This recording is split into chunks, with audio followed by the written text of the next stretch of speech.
Can a woman forget her nursing child and not have compassion on the son of her womb? Surely they may forget, yet I will not forget you. See, I have inscribed you on the palms of my hands. Your walls are continually before me. Isaiah 49. This is how God speaks of a man. He speaks that he will never forget him. In the ancient world, the master's name was engraved on the slave's palm, so the slave would never forget and see who he belongs to. God reverses everything. He swaps places and takes the opposite position. He speaks personally and says, I will never forget you. This is how God is calling everyone by their name, not by a number or a group of nameless units. And what about us? Our view to those who are near us and who were before. Almost 80 years have passed, and you may ask, why would we need it? We need it for us who are here in this world, because we can be forgotten too. God speaks through the lips of the prophet. I will give you a new heart and put a new spirit within you. I will take the heart of the stone out of your flesh and give a heart of the flesh. Ezekiel 36. The word uttered with a sensitive heart has a power. These are not the spells that will raise the dead, but the word of consolation and remembrance can bring the hope and strength that our community so desperately needs. We are able to take the first small step, restoring, as far as our strength allows, the dignity of Jews who then lived. I found a tree in the Jewish cemetery in Linkuva. I found a willow broken by a storm or the wind. At the first glance, the tree is broken, but life in it still flows in. The broken willow released its young offspring that strive to live. Next to a willow, a tombstone, Mateva, the tombstone of a man whose name I don't know, but I know that I will find it out soon. A man rests here, a man who will rise up and look up to Jerusalem when the time will come.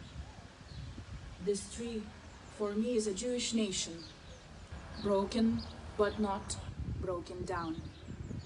We who live here can make a contribution to make these green offsprings live. First of all, to remember that 80 years ago, people lived next to our grandparents and great-grandparents, not strangers, maybe different, but people, Linkuvian Jews. Along for each of us engrave at least one specific name on our lips and hearts and bear it, restoring some dignity for those who are no more and have been forgotten.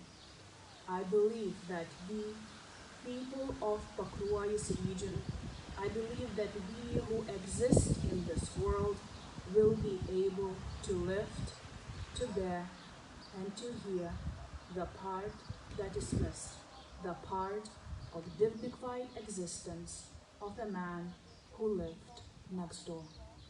Now we will start the reading.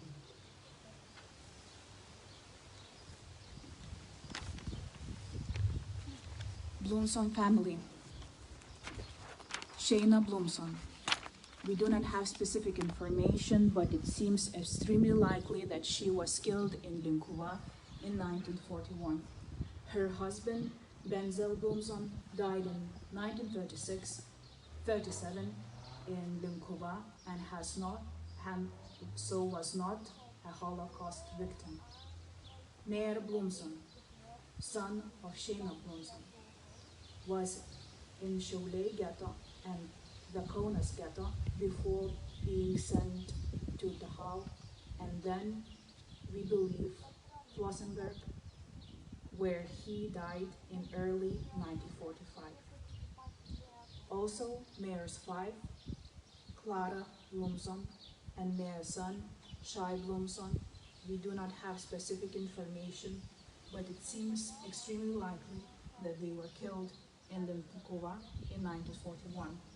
Shai would have been about 13 or 14 years old. Sarah Epstein, together with her husband, Israel Epstein, and two daughters, Epstein, we do not know the first names. Sarah grew up in Linkuva, but lived in Pakruojis with her husband. Again, we don't have specific information, but it seems likely that they were killed in Linkuva or Pakruojis area in 1941. Ishau Shai Blomson was born in Linkuva, Lithuania in 1929 to Meir and Freda. He was a school pupil and a child. Prior to Second World War, he lived in Linkuva, Lithuania. During the war, he was in Linkuva, Lithuania. Clara Blomson was born in Lithuania. She was married to Meir. Prior to Second World War, she lived in Linkuva, Lithuania. During the war, she was in Linkuva, Lithuania. First name unknown, Blomson was born in Linkuva to Rochelle. She was a child prior to Second World War. She lived in Linkuva, Lithuania.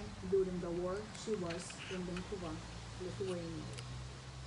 Rachel Blomson, daughter of Shana Blomson, who was from Linkuva, but was living in Kaunas in 1941. When she was arrested, she was sent to Stuttgart, which she survived, although in a very unwell state. In 1950, she went to America, where she died at the age of 57. Kramer and Rubin family. Sora Kramer, born 1898, married in Linkuva, so didn't go to South Africa. Married 1931 to Hatkiel Levin. Hatkiel Levin, 1904, 6 years younger than his wife, son of Nambels, Saint Marcus of Oswaldis. Child killed with the rest of the family in Pogrom in Linkuva. Second child as well, killed with the rest of the family in Pogrom in Linkuva. Blecher family. Blecher Bension worked in the committee for annexed buildings of Linkuva Gymnasium. Bension Blecher, son of Moishe, was born in Linkuva in 1920. He was a student. Moishe David Blecher. Blecher Yankel was a tinsmith. He by himself made a solid zinc buckets, baths, milk containers, various buckets from galvanized sheets of metal. Blecher Esther, daughter of Benzel, who was born in 1927. She was a student of Linkuva Gymnasium. Benzel Blecher graduated Linkuva Gymnasium in 1939. Frida Blecher, Benzel's wife, she was a housewife. Yankel Blecher graduated Linkuva Gymnasium in 1941. Ita Blecher, Nachman Blecher. Lever family. Gravia Lever was born in Lithuania to Sender and Minna. He was agriculturist and married Chana. Prior to Second World War, he lived in Linkuva, Lithuania during the war. He was in Linkuva, Lithuania. Hannah Lever ni Levitan was born to Hanon and Pesa. She was agriculturist and married to Gabriel. Prior to Second World War, she was in Linkuva, Lithuania. Sander Lever was born in Linkuva, Lithuania in 1924. Prior to Second World War, he lived in Linkuva, Lithuania. He was student of Linkuva Gymnasium. Gitamina Gitel Lever was born in Linkuva in 1927 to Gabriel and Hannah Levitan. She was a child prior to Second World War. She lived in Linkuva, Lithuania. During the war, she was in Linkuva, Lithuania. Now we will start names of Linkuva Gymnasium students.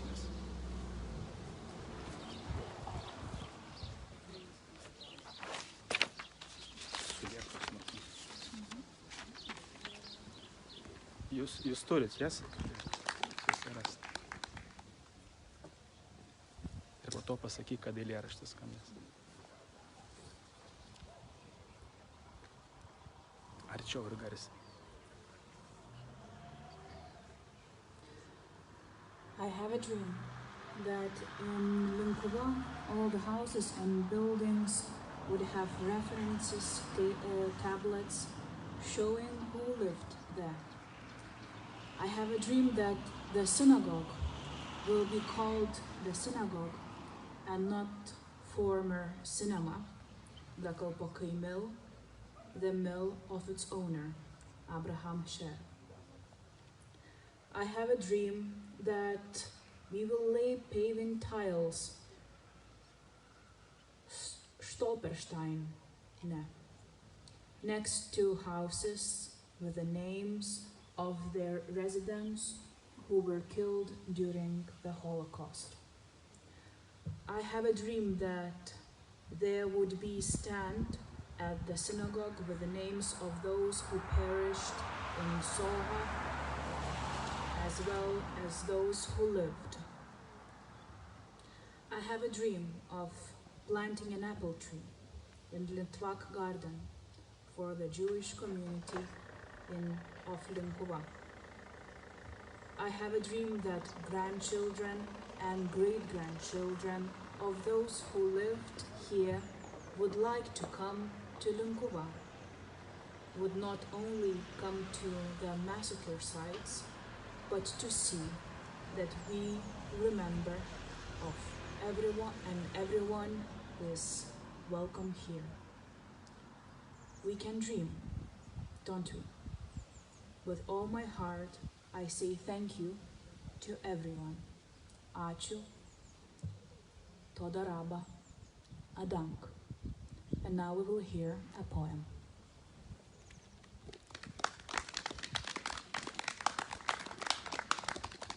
The poem will